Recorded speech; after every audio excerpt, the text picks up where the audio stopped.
Hey everybody, welcome back to Walt and Sarah's channel. Today we are going to be making a custom shirt using dark fabric heat transfer paper, and this one is presented by printersjack. I have never used this brand before. I'm pretty excited to see our results. So as you can see down here, you only need an inkjet printer, an iron, or a heat press. So that's one thing I do like is you don't need the heat press. In this video, I kind of want to focus on not using the expensive tools such as the Cricut or the heat press or the sublimation printer.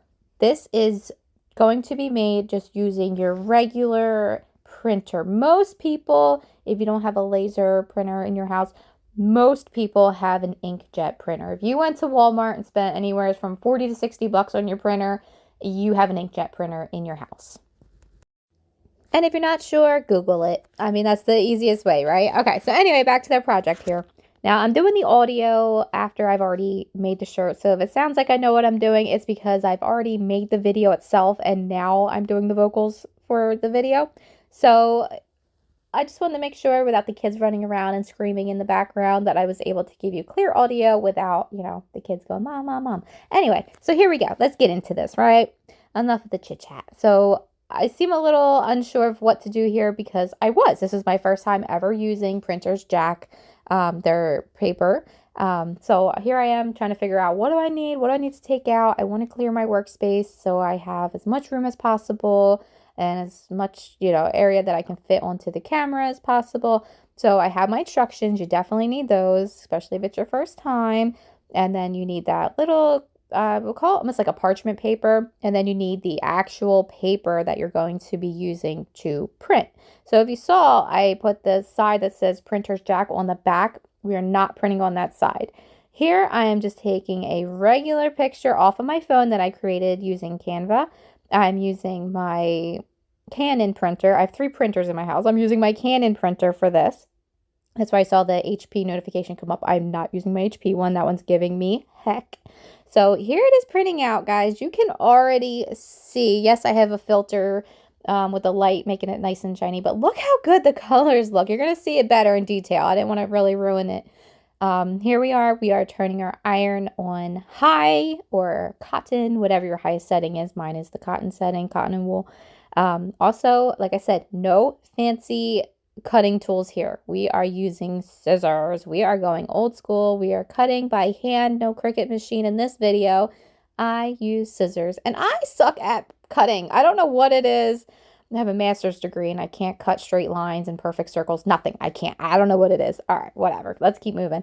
So I want to get the wrinkles off of this. I wanted to get all like the little pieces of dust, whatever it was. This was sitting down in my basement, the shirt was. So getting all the wrinkles, getting all the dust, the lint, whatever. So I did use a lint roller, and now I'm using the iron to smooth it out. Something dripped onto the shirt out of my iron. I don't think it's water because it never dried even when I put the heat on there. So you do see them little 2 dots there. That was a mistake. So yeah, it happens. Okay. And then here I'm just doing a little hack. I wasn't going to show you guys this, but I figured why not. Fold the shirt in half, do a little bit of a crease, just enough so I can see the line, but it doesn't show on the shirt. All right, so after we have it printed, cutted, then we have to peel the paper. So we only want almost like a sticker, even though it's not sticky yet. We want to peel that back layer off. And now this was a little bit time consuming. It says you almost want to press for it says 2 to 3 minutes, but recommended is about 5 minutes. So that's a bit, when you're using the iron and it's a big image, you kind of have to move the iron around to cover the whole area. So that's what you see me here is I do have the video sped up. So don't think I'm just moving it around so fast. I'm holding it, counting to 30, moving it over because I also want it to be smooth. I'm kind of ironing it on there as well as giving it that medium-high heat. And I'm just moving the iron around and I'm smoothing it. And then I'm giving you guys a reminder to please hit that subscribe button. You might as well do a thumbs up while you're at it because why not? We're going to be doing this for 2 to 3 minutes. So you got plenty of time. Go ahead and hit those buttons for me. Thank you so much. Love y'all. All right, so let's keep going. And I always turn my stuff off and I try to show you guys too. Before I even do the next step, show you whatever, turn off your irons, turn off your heat press, whatever. Okay, that's it, guys. Under 6 minutes, not bad. All right, so this shirt is awesome and everybody loved it. We went to the party and everybody said, "Oh, we love your shirt." So, yes, my daughter was so cool, so cute. I made a design. There is no difference in texture there. It does feel like a DTF kind of feel, so it's not like that hard, gross iron-on feeling. It's kind of like you can see how it bends and it has like a smooth texture. I don't know. I really like this brand, this Printersjack. I am now a huge fan. I'm definitely going to be buying the light printer paper or the light garment print out so I can also do lighter shirts too. But this was for the dark one.